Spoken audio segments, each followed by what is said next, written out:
Wandinha é uma série que tinha uma responsabilidade muito grande com o legado pra seguir, mas que foi ousada e criou uma obra bem interessante. Mas será que enviar a Wandinha pra uma escola longe da família foi uma boa ideia? Bora falar dessa série hoje.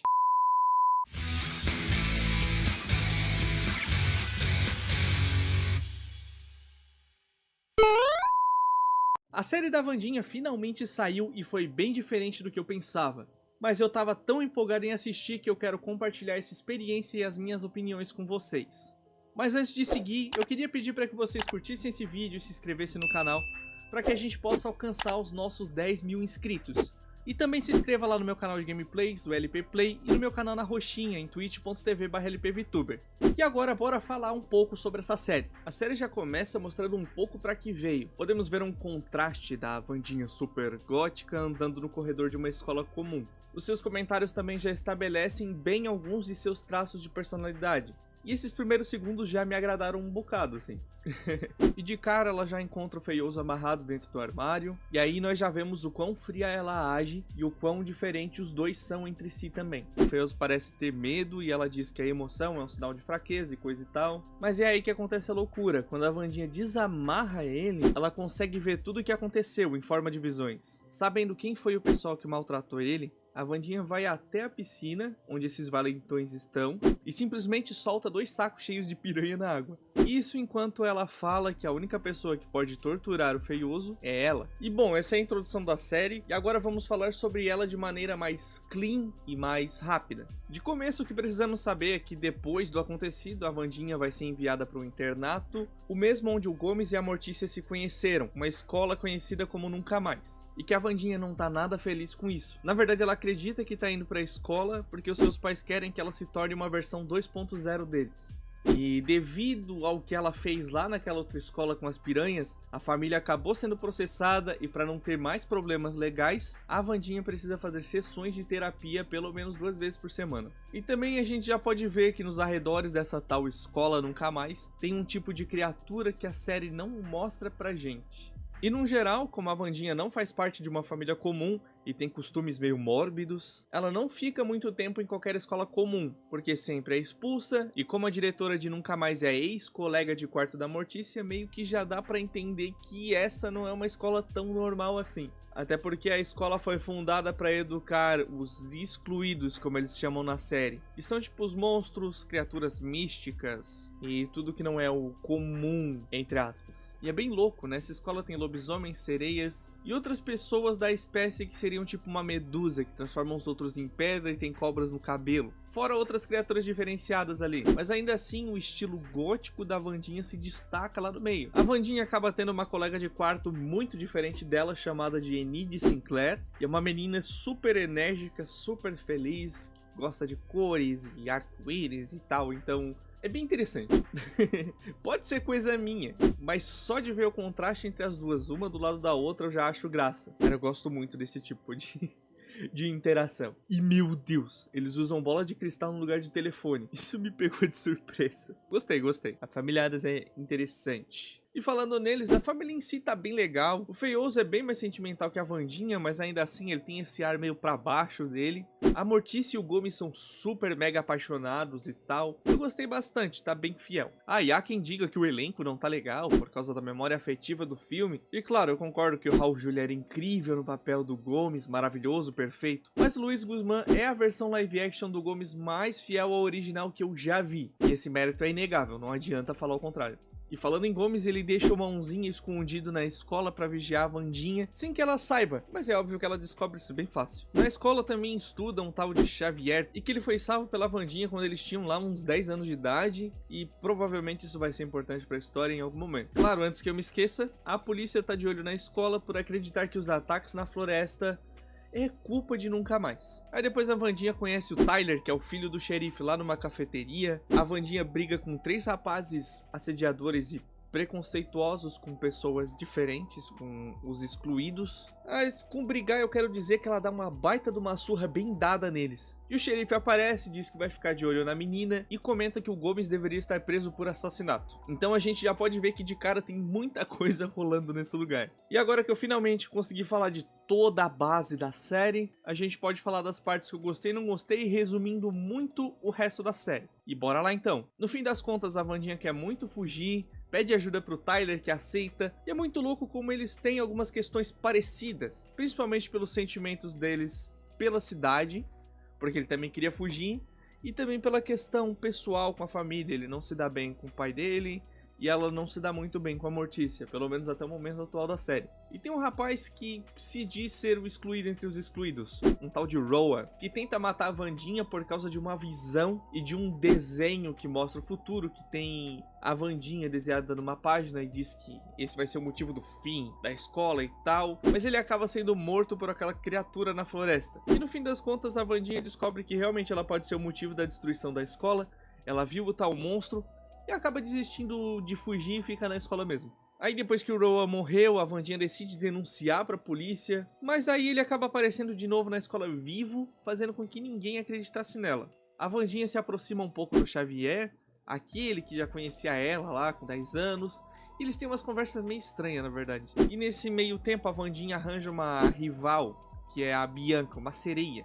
Ela parece não gostar muito da Wandinha e elas já tiveram pequenas alfinetadas, uma luta de esgrima, a tentativa de ser a mais inteligente da sala e por aí vai. E sobre o menino que morreu, ele foi expulso, aí ele vai embora da escola e a gente descobre que na verdade não era ele que estava ali, era a própria diretora fingindo ser ele, porque ela é uma metamorfa, ela muda de forma. Isso pra que ninguém acreditasse que ele morreu. E a Wandinha tá conversando com Mãozinha e aos poucos ela começa a se abrir. Ela acaba admitindo que o desenho lá que a mãe do Rowan fez, aquele da visão que mostra a Wandinha destruindo a escola, é um dos seus maiores medos, porque ela tem muito medo de ser a causadora de algo terrível. Aí depois ela vai na floresta, encontra com o Tyler, investiga a morte do Rowan e tenta descobrir o porquê que a criatura salvou ela. E nesse momento a Wandinha tem outra visão. Ela consegue ver o Rowan brigando com o Xavier e mais uma vez ela vê a capa de um livro misterioso, com um símbolo que ela nunca viu. E esse é o símbolo de uma sociedade antiga de alunos, mas que não existe mais, só que isso com certeza tem alguma relação com o que aconteceu. Então a professora Marilyn, que é interpretada pela Christina Ricci, a Wandinha dos filmes dos anos 90, explica um pouco sobre essa sociedade e até parece fazer a Wandinha se sentir um pouco mais acolhida na escola. E tentando achar o tal livro no dormitório do Rowan, que era colega de quarto do Xavier, a Wandinha encontra um retrato dela desenhado à mão pelo próprio Xavier. No fim, a Wandinha acaba se escondendo embaixo da cama e escutando uma conversa entre a Bianca e o Xavier, e que cada vez fica mais claro o quanto a Bianca não gosta da Wandinha. E depois de ouvir essa conversa, a Wandinha decide ajudar a Enid lá em uma competição, a tal Copa Edgar Allan Poe, para vencer a Bianca. E meu Deus, a Wandinha fantasiada de gato preto, uma das coisas que eu não esperava ver nessa série. Isso me pegou de surpresa. Durante a competição, a Wandinha acaba tendo uma visão e dá de cara com uma Wandinha reversa, loira de roupas claras, que diz que a Wandinha é a chave. Tá, eu tenho que admitir que isso foi sinistro até pros padrões Família Addams aí. E poxa, Mãozinha, ele mete o socão na cara de um tritão dentro da água, mano, isso foi muito bom. Ai, ai. No fim das contas, o time da Wandinha e da Enid acaba vencendo a competição, indo contra todas as expectativas. Aí a Wandinha acaba descobrindo o enigma que tem a ver com o símbolo que tá no livro lá da visão. E caramba, eu adorei a referência de abrir a porta. E nesse caso a porta é ativada com 2 estalos nos dedos, uma clara referência à música clássica dos Addams, né?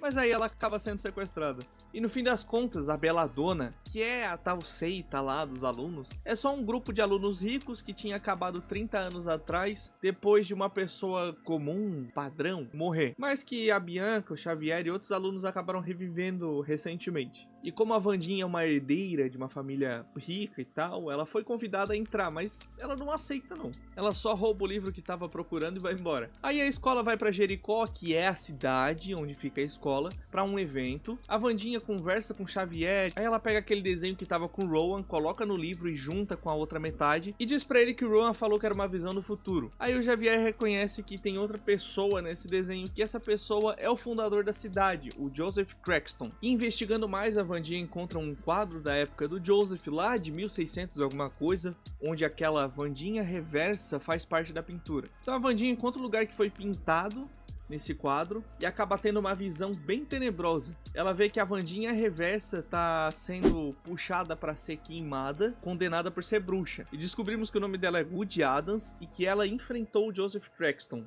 A gente vê que esse tal Joseph queria se livrar de todos os excluídos, todos que são diferentes. Basicamente preconceituoso, com ego inflado, que acha que só os iguais a ele deveriam viver ali. Digno de uns acontecimentos aí da história que eu não vou falar aqui para não perder a monetização do vídeo, mas deu pra entender, né?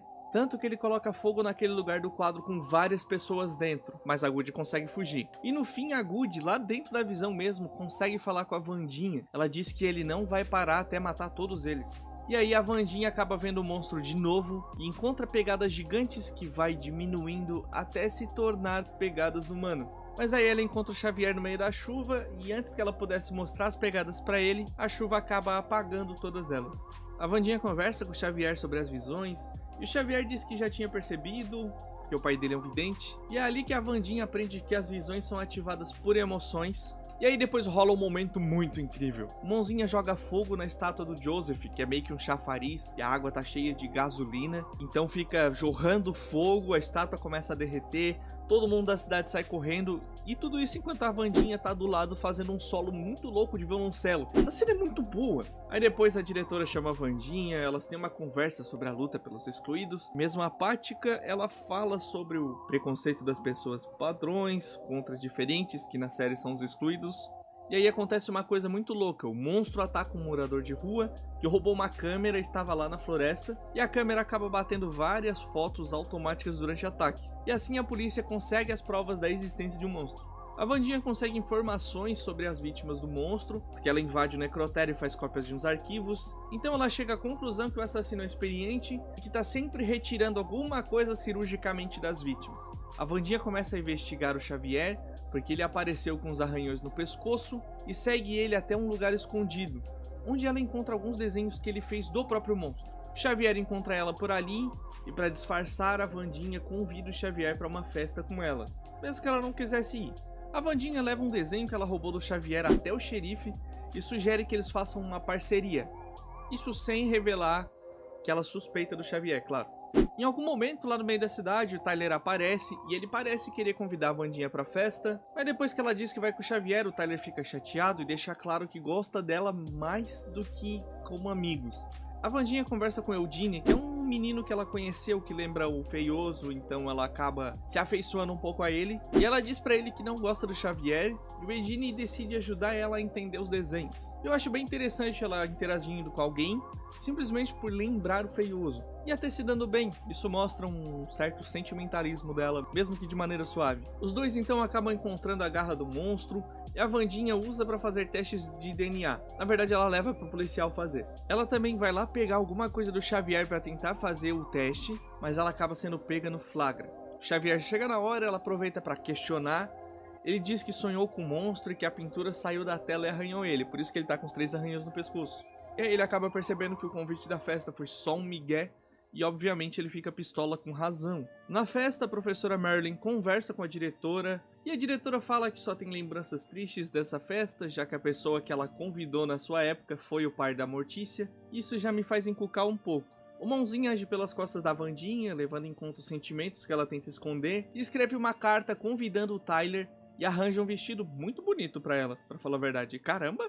Ela realmente ficou muito bonita nesse vestido, na moral. E sem a Wandinha pra ajudar, já que ela vai pra festa, o Eugene decide ficar de tocaia na caverna sozinho, mesmo depois dela pedir pra ele não ir. E é coisa da minha cabeça ou ele parece muito uma mistura do Miguel do Cobra Kai com o Dusty do Stranger Things? Beleza, continuando. A festa é super linda, com cores frias, com branco, azul, mas aí do nada chega a Wandinha toda de preto, chamando todas as atenções. Em algum momento a Wandinha ela vai pegar bebidas, encontra o Xavier que tá muito pistola com ela, principalmente por ela ir com o Tyler, e o Xavier conta pra Wandinha que o Tyler e os amigos, que são aqueles 3 que ela meteu a surra antes, atacaram ele no ano passado. Depois ela questiona o Tyler, mas nem ele sabe responder o motivo de ter feito aquilo, só que eles parecem estar de boa. E eles vão pra pista de dança numa cena muito da hora. E nossa, o Xavier tá com muitos ciúmes, e nitidamente ele tá sofrendo um bocado vendo aquilo. A Wandinha e a Bianca acabam se encontrando em algum lugar ali no corredor, e acabam tendo uma conversa um pouco pessoal. E no fim, aqueles 3 que apanharam da Wandinha colocam uma tinta vermelha nos irrigadores de incêndio e ativam.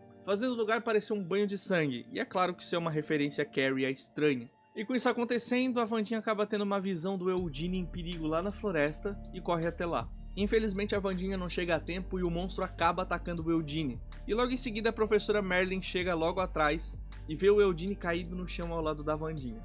E finalmente a Wandinha começa a se perguntar sobre o que aconteceu há 32 anos atrás, que o seu pai Gomes foi acusado de assassinato. E finalmente a família volta a aparecer, visitando a escola para uma reunião de pais. A gente vê o Tropeço, a gente vê o Gomes, a Mortícia e o Feioso. E é maravilhoso que tem um momento que a família toda é levada para uma terapia em grupo, e como eles são excêntricos, isso causa um contraste muito diferente ao ambiente, já que a casa da terapeuta é um lugar um pouco mais vivo, com cores mais amarelas e tal. Aí a Wandinha aproveita a situação para perguntar sobre o assassinato de 32 anos atrás. E cara, a Mortícia se incomoda muito.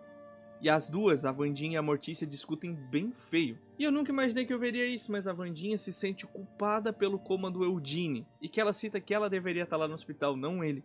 E quando as mães dele aparecem e falam que o Eugene estava muito feliz e falava muito sobre ela, parece que isso mexe um pouco com a menina.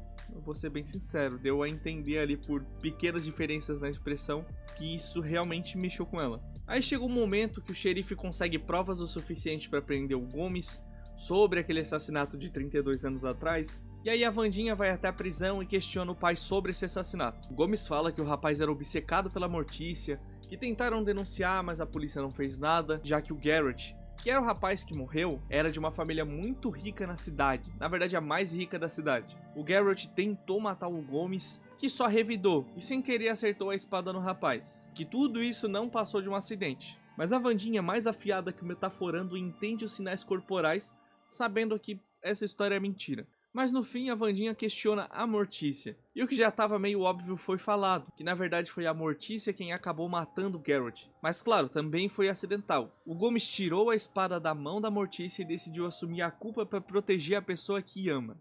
Aí no fim das contas, a Mortícia e a Wandinha são presas por cavar o túmulo do Garrett, já que a Wandinha suspeitava de algo diferente nessa morte. E aí descobrimos que o Garrett tinha sido envenenado, e por isso ele estava completamente enlouquecido. E aí a Wandinha acaba tendo uma visão do Garrett recebendo um líquido estranho do pai dele, falando que ele deveria matar todos os excluídos, mostrando que o pai dele é outro preconceituoso desgraçado. Esse frasco era um veneno que seria usado para matar a escola toda, mas acabou sendo quebrado e o único que foi envenenado por ele foi o próprio Garrett. E aí a Wandinha e a Mortícia acabam se acertando, elas conversam sobre as visões e o Gomes acaba sendo solto. E olhando o anuário antigo, a Wandinha percebe que a diretora é um metamorfo e vai confrontar ela. Daí ela fala que ela realmente se disfarçou de Rowan, que tudo que ela fez foi para proteger a imagem da escola. Nenhuma surpresa aí pra gente, pelo menos. E nitidamente esse episódio com a participação da família é um grande fanservice, mas que serviu para amarrar algumas pontas que estavam soltas por aí. Então esse é um fanservice que foi útil para a história e que tem ligação com um monte de coisa que vai acontecer no futuro ainda.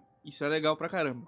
Porque a Wandinha só viu o anuário e descobriu sobre a diretora por causa da Mortícia que entregou o anuário pra ela. E também esse caso do assassinato tem ligação com outra coisa que a gente vai falar mais pra frente. E também a Wandinha aprende mais sobre as visões nesse episódio. Ela descobre que precisa falar com o antepassado, no caso a Goody, e só sabe disso por causa da Mortícia. Elas tiveram essa conversa depois que elas melhoraram a sua relação. Aí teve outra coisa interessante que aconteceu nesse episódio, que também fala sobre esse tal preconceito contra os excluídos e tal, mas ele mostra que isso existe dentro das próprias famílias excluídos, porque tem um pequeno arco ali da Enid, que a mãe dela reage negativamente ao fato dela ainda não conseguir se transformar em lobo. E a gente vai falar disso mais tarde também. Bora seguir então. A Wandinha é levada por uma pista falsa até uma tumba ou alguma coisa do gênero, mas quando ela chega lá, ela descobre que tudo é uma surpresa pra ela, na verdade é uma festa comemorando seus 16 anos. Mas é meio conveniente, porque ela acaba se deparando com uma parada escrita em latim que diz: vai chover fogo quando eu me levantar. E ela acaba fazendo uma ligação com algo que aconteceu antes. Eu esqueci de mencionar, mas pegou fogo no gramado lá na escola e tava escrito choverá fogo.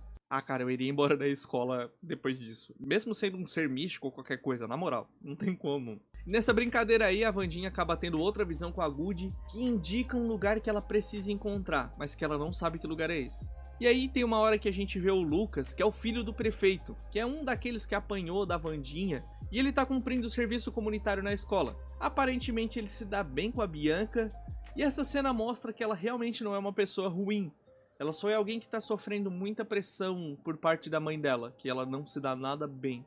Cara, eu achei até meio fofo a Wandinha, sentada do lado do Eugene que tá em coma e ela meio que se abre ali. Isso é interessante. Inclusive, a terapeuta dela aparece ali e fala que a Wandinha não tá mais tão fria quanto tava na primeira sessão. Até porque ela tá visitando um amigo no hospital e até se sente culpada por essa situação. Isso é um sinal que ela não é mais tão fria mesmo. E na real é que dá pra ver que a Wandinha ela tá mudando aos pouquinhos, que ela tá começando a se abrir mais, ela tá expressando um pouco mais de sentimento sim. É só quem tá prestando atenção na série consegue ver essas pequenas nuances, principalmente na expressão facial dela, que muda de vez em quando acontecem certas coisas, e nas próprias atitudes.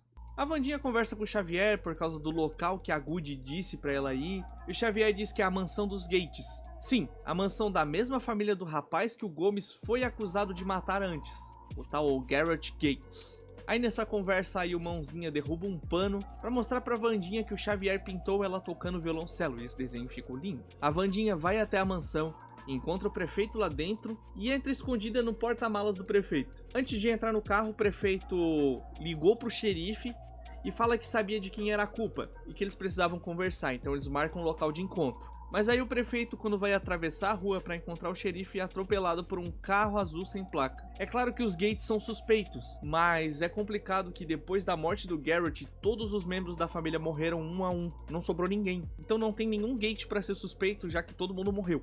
E a partir de agora a Wandinha não pode mais sair da escola, já que a escola está em confinamento. E a professora Marilyn, que é interpretada pela Wandinha dos anos 90, aparece lá acho que no quarto da Wandinha, eu não me lembro agora, e entrega para ela um livro do Frankenstein, porque tem toda essa analogia de que a escritora do livro era muito jovem e era uma gênia praticamente, então tem esse paralelo com a Wandinha aí, porque ela também é muito jovem, ela também escreve um livro. Eu esqueci de citar, mas desde o primeiro episódio, ela sempre para o momento para digitar o livro dela, parece que é o terceiro livro de uma série, um romance. Então meio que dá esse paralelo entre autoras jovens com grande potencial de sucesso e tal. E aí eu não sei se foi pela referência, mas a professora que é interpretada pela Wandinha dos anos 90 comenta que as duas são parecidas. E aí a Wandinha ela só diz que não. É claro que durante a noite a Wandinha dá um jeito de fugir e ainda leva a Enid junto com ela, falando que vai ser uma noite das meninas ou alguma coisa assim. Só que no fim das contas ela encontra o Tyler e eles vão para a mansão dos Gates. E lá dentro eles encontram o carro que atropelou o prefeito, e ainda seguindo mais no lugar eles encontram um altar feito para aquele fundador da cidade. Então eles encontram o quarto da irmã mais nova do Garrett Gates, que tá todo arrumado, limpo, como se alguém tivesse ali há pouco tempo. E o monstro aparece e ataca o Tyler. Fugindo do monstro eles encontram aquelas partes que estavam faltando das vítimas, e depois de conseguir fugir pela janela eles encontram o Tyler machucado, na mesma hora que o Xavier aparece. A Wandinha leva o xerife até onde estava o carro e as partes das vítimas, mas tudo sumiu. E aí então a Enid discute com a Wandinha, porque a Wandinha colocou ela e o Tyler em perigo sem avisar pra eles que eles iam pra um lugar perigoso e que ela não aguenta mais, então ela vai pro quarto de outra pessoa, deixando a Wandinha sozinha. E caramba, a Wandinha perdeu a amiga mais próxima que ela tinha na escola. E nossa, a direção dessa cena ficou muito legal. A fotografia tava lindíssima. A Wandinha sozinha, ela se posiciona no meio da janela, que eu não comentei antes, mas a janela é uma janela redonda grandona, que metade tem cores e a outra metade não, porque é um lado do quarto da Wandinha e o outro lado da Enid. E a Wandinha, ela tá posicionada exatamente no meio, vindo a luz das duas partes da janela nela, sendo que uma parte tá mais escura e a outra tá colorida. O que mostra que a Wandinha realmente tá mudando, ela tá sendo afetada pela Enid, ela tá meio dividida entre seus sentimentos. Caramba, como esse tipo de linguagem é muito legal. Eu gosto muito dessas coisas. E tudo isso ainda fica mais evidente quando a gente junta ao fato dela estar falando que tá sozinha finalmente, mas que dessa vez ela não se sente feliz com isso. E aí depois a gente vê o funeral do prefeito, e a Wandinha encontra uma pessoa misteriosa olhando de longe, ela começa a seguir, ela se depara com o mais brabo de todos, o mais legal de todos, e eu tô falando do tio Chico, obviamente. Claro que o tio Chico já sabe que tipo de monstro é esse que a Wandinha tá procurando. Ela diz pra ela que o nome do monstro é Hyde, que é uma espécie que não tá catalogado nos livros de excluídos. E o tio Chico também diz que existe um diário que explica melhor sobre os Hyde lá na biblioteca da seita Belladonna. Então os dois vão até o diário, mas antes a Wandinha acaba encontrando o Xavier e eles discutem. Dessa vez o negócio foi feio. E no diário diz que os Hydes costumam ser artistas e que são liberados por forma de hipnose ou eventos traumáticos ou coisas do gênero, e que a forma de Hyde é controlada pela pessoa que liberou, realmente como uma hipnose mesmo. Ou seja,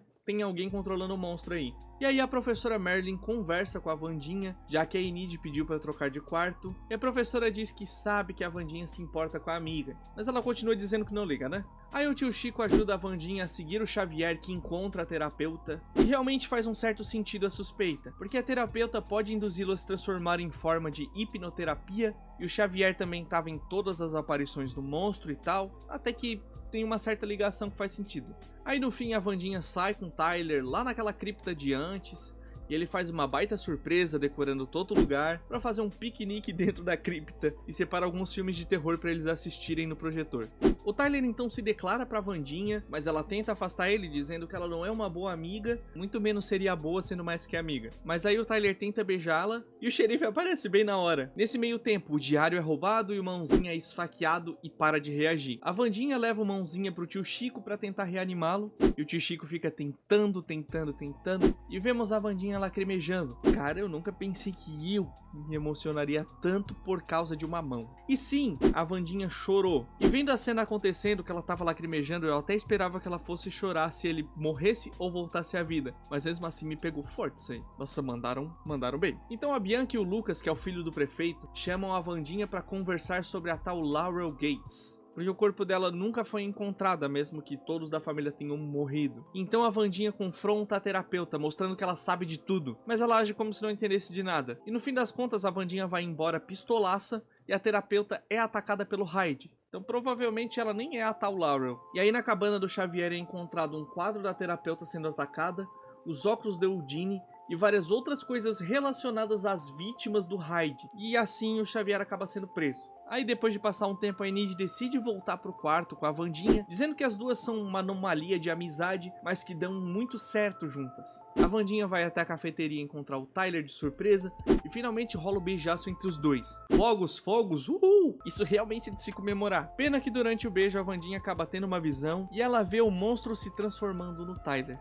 É, toda desgraça é pouca. Então a Wandinha e uns membros lá da seita Beladona, Bianca, o namorado da Enid, mais uma galera ali, criam uma armadilha pra pegar o Tyler e eles levam ele pra sala dos desenhos do Xavier e deixam ele acorrentado. A Wandinha mostra uma foto do anuário lá da turma de esgrima de 30 e poucos anos atrás, lá da época da Mortícia, e depois que o Tyler diz que ele, não, eu sou um padrão, eu sou uma pessoa normal, ela mostra que lá no canto quem tá lá é a mãe do Tyler, mostrando que ele é meio excluído também. E então a Wandinha decide torturar o Tyler para liberar o Hyde. Mas claro que os colegas dela ali não concordam e vão embora.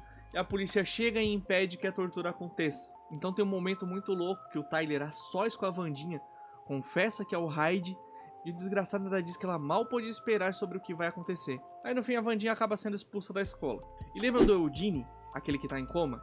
Então, ele acordou, e a Wandinha vai visitar ele. O Eudine diz que não lembra quem explodiu a caverna, que ele não conseguia ver direito, mas ele lembra que essa pessoa tinha botas vermelhas bem chamativas. E só uma pessoa nesse lugar tem botas assim. Aquela professora que é interpretada pela Wandinha dos anos 90. E com o testemunho do Tyler que a professora manipulou, a gente descobre que a terapeuta foi assassinada porque ela estava quase descobrindo. Mas aí a gente descobre que o Tyler não era o Tyler. Na verdade, ele era a diretora transformada nele. Então a Laurel, que é o verdadeiro nome da professora, usa aquele veneno que matou o irmão dela na diretora e nocauteia a Wandinha. O Mãozinha avisa a Enid sobre a localização da Wandinha e sobre a morte da diretora. O Eudine acaba escutando pelo celular e foge do hospital. E a gente descobre que a Laurel é descendente daquele fundador da cidade lá que queria se livrar de todos os excluídos. E tal qual ele, a Laurel também quer eliminar todos os excluídos, mas que precisa do sangue da Wandinha para trazer o fundador da cidade de volta. Isso porque a Wandinha é descendente de Good Adams, a pessoa que matou e amaldiçoou o cara.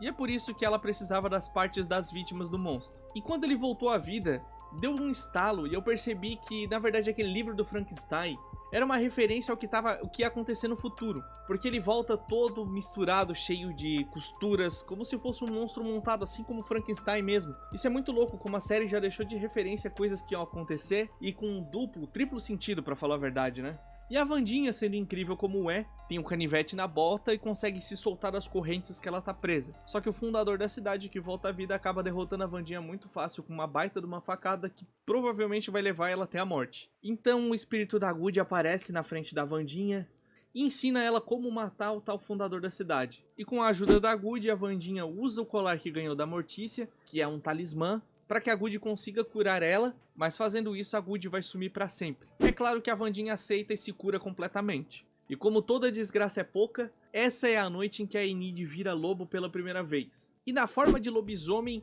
ela consegue proteger a Wandinha do Tyler transformado em raio. Isso foi muito legal. Todo o percurso da personagem levou ela para esse momento, inclusive para enfrentar o próprio medo e conseguir se transformar, que era uma das coisas que ela mais queria. Cara, isso foi muito bom. E a Wandinha, com aquela mesma espada que o Gomes usou 32 anos atrás, confronta lá o maluco que fundou a cidade, que é destruir a escola. E o Xavier, que fugiu com a ajuda do Mãozinha, atira uma flecha nesse maluco, mas a flecha acaba voltando na direção do Xavier e a Wandinha se joga na frente, sendo perfurada pela flecha. No fim, a Wandinha consegue matar de vez o fundador da cidade e a cena do desenho se repete. A gente descobre que esse desenho simbolizava o fim da batalha. A Laurel aparece, aponta uma arma pra Wandinha, mas aí um enxame de abelhas do Eugene aparece e atacam a Laurel. No fim de tudo, a Wandinha finalmente abraça a Enid, quebrando uma de suas regras pessoais de nunca abraçar ninguém. E como agradecimento pela Wandinha ter levado uma flechada por ele, o Xavier simplesmente dá um celular pra ela, com o número dele salvo, claro. Aí no fim as aulas foram suspensas, já que a diretora morreu, e no fim das contas a Wandinha acaba recebendo uma mensagem de um número desconhecido,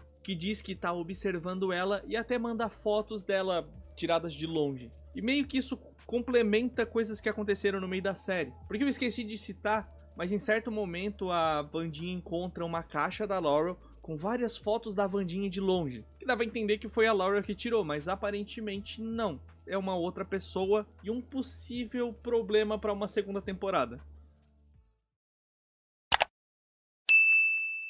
Nossa, a série é bem interessante, ela é bem legal, mas ela é bem diferente do que eu esperava. Eu entendo que eles precisavam dar uma modernizada para atingir o público atual e pessoas novas, e eles conseguiram, eles modernizaram a família Addams sem perder o ar clássico, e até deram uma desculpa bem legal assim pra Wandinha não usar a tecnologia e tal, mesmo no mundo atual. Cara, e isso é uma coisa que vem vindo acontecendo em várias obras na real. Isso aconteceu em Scooby-Doo, naquele filme 3D que saiu.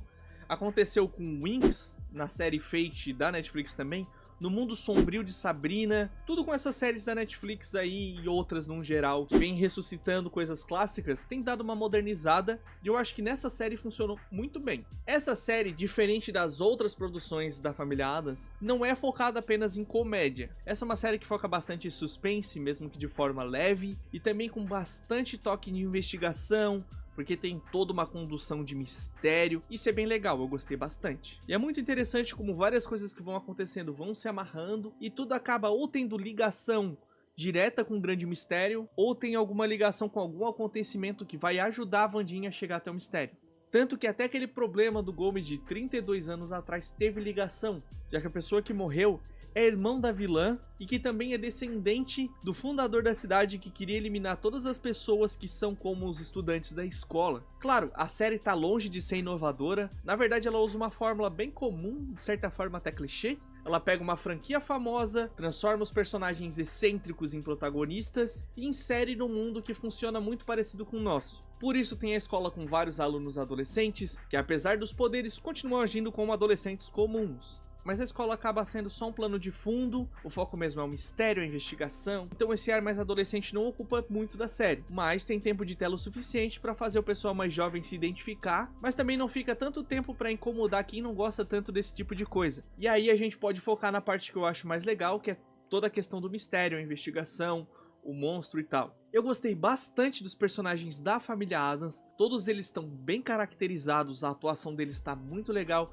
a expressão, o roteiro, a maneira que é colocado, a personalidade de cada um tá muito boa também. E praticamente todas as cenas com eles têm uma diferença de clima gritante entre qualquer outra cena. Eu diria até que eles roubam os holofotes em muitas partes aí. Mas é uma pena que eles aparecem tão pouco. Me deu uma sensação parecida com Sherlock no primeiro filme da Enola Holmes. Mas eu entendo isso, porque essa é uma série da Wandinha, ela é a protagonista. Então se tivesse outros membros da família, pelo menos nessa primeira temporada onde a gente conhece um mundo diferente, teria muita atenção voltada pra dentro da família e a gente ia deixar de perceber várias coisas desse universo que foi expandido nessa série. Mas mesmo assim já deu pra ver o quanto o Gomes e a Mortícia são completamente apaixonados, loucamente apaixonados. Inclusive eu adorei a Mortícia. O jeito que ela se comporta traz todo aquele ar mórbido, mas ainda traz um toque de sensualidade e também de elegância, coisa que a personagem precisa, são características muito fortes dela e estão bem presentes ali.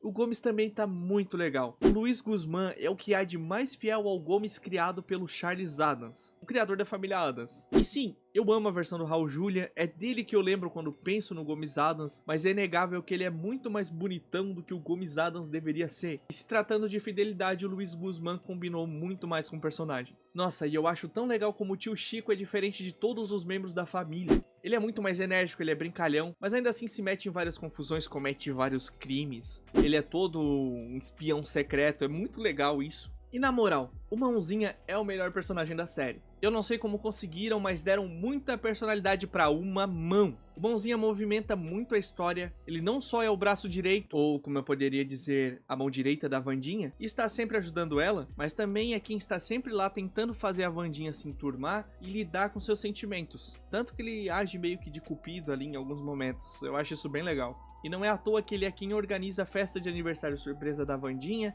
faz a carta de convite pro baile e ainda arranja aquele vestido muito incrível pra Wandinha usar. Além de que a série me fez lacrimejar por uma mão. Cara, eu te odeio, sério.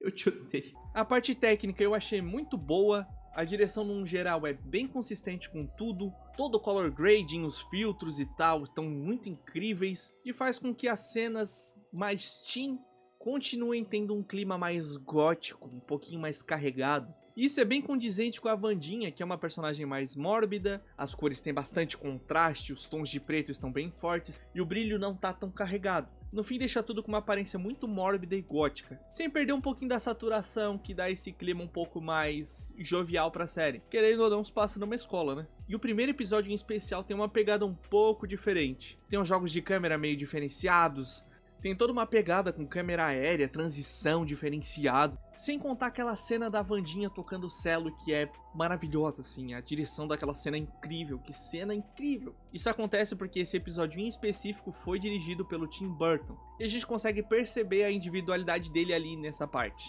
No geral, ele foi o produtor executivo da série completa, fazendo parte dos outros episódios. E eu sinto que isso fez uma boa diferença para que a vibe da série fosse sombria, mas ainda conseguindo manter bastante o humor. A gente sente a mão do Tim Burton ali no meio do rolê. E para finalizar os comentários da parte técnica, meu Deus, como a trilha sonora é muito boa. A trilha consegue manter a série atual, mas explora bastante o ar clássico, gótico e elegante que precisa em algo relacionado à família Addams. Então o que eles fazem? Eles pegam músicas atuais e mainstream e refazem o arranjo, transformando em arranjos mais orquestrados, muitos valorizando a instrumental do violoncelo, que é referência à Wandinha. Isso é muito bom porque conversa muito bem com a realidade atual e conversa muito bem com todo o ar da série e o ar clássico da família Addams, que vem de muito tempo aí.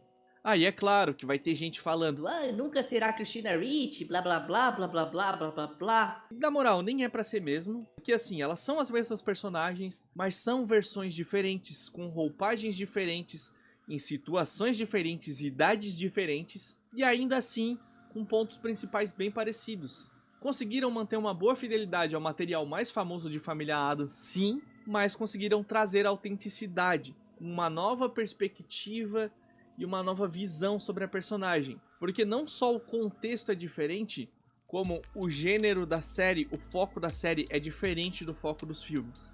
E isso é até que bem comum, a gente vê algo assim no musical da Família Addams mesmo, por exemplo. Que é uma história também focada na Wandinha e em como os sentimentos dela estão mudando com o tempo. Claro que a motivação dela é muito diferente da série e a maneira que acontece também é completamente diferente, até porque são mídias diferentes e a narrativa precisa ser conduzida de maneira diferente. Mas isso não muda o fato de que mesmo numa versão diferente, com uma roupagem diferente, conseguimos enxergar a personagem lá de maneira bem clara e continua fazendo sentido.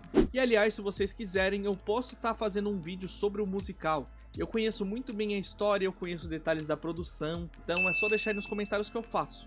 A Jenna Ortega, que é a atriz que faz a Wandinha, cumpre muito bem o papel. A gente consegue ver a Wandinha na aparência, nos trejeitos, na personalidade, em tudo ali. Esse é um dos pontos mais fortes da série, sim. Só não consegue ver isso quem tá com o fantasma da Christina Ricci na cabeça e não consegue largar a nostalgia para apreciar uma obra nova. E aliás, quem quer ver a Christina Ricci não se preocupa, não só os filmes antigos não vão deixar de existir, como ela também tá na série sendo a vilã principal. Outra coisa que eu gostei bastante na série foi a escolha da Enid como colega de quarto da Wandinha. Elas são completo oposto, tem muita coisa engraçada na interação entre as duas. O contraste delas é muito divertido e a amizade entre elas vai se formando de maneira muito legal, bem bonitinha e bem interessante. E falando na mensagem da série, tem algumas coisas a se falar aí. Primeiro que a série expande o universo, colocando a Wandinha um pouco mais velha em um outro ambiente. Num ambiente que mostra outras pessoas diferentes da sociedade padrão, que são outros seres com poderes, transformações, seres místicos e afins. Eu achei isso bem interessante. Claro, eu achei que isso poderia acabar com qualquer individualidade que a família Addams tinha, mas no fim das contas eles são muito únicos, mesmo no meio dos excluídos. E nitidamente a série fala sobre preconceito, usando os excluídos e os humanos comuns, ou os padrões, como eles chamam na série, para introduzir esses temas. Cara, isso começa desde aquela história do passado, onde o fundador da cidade queria se livrar de todos os que são diferentes dele, e chegando até a maneira como as pessoas dos dias atuais falam sobre a escola para excluídos. Eu nem preciso dizer que isso é uma forma da série de mostrar o quanto pessoas preconceituosas estão erradas. Tanto que o vilão principal é uma pessoa comum, uma pessoa padrão, que se encaixa aos moldes da sociedade, no caso a Laurel, a professora. E é isso que a série quer dizer. Os maiores inimigos, os verdadeiros monstros, são as pessoas comuns.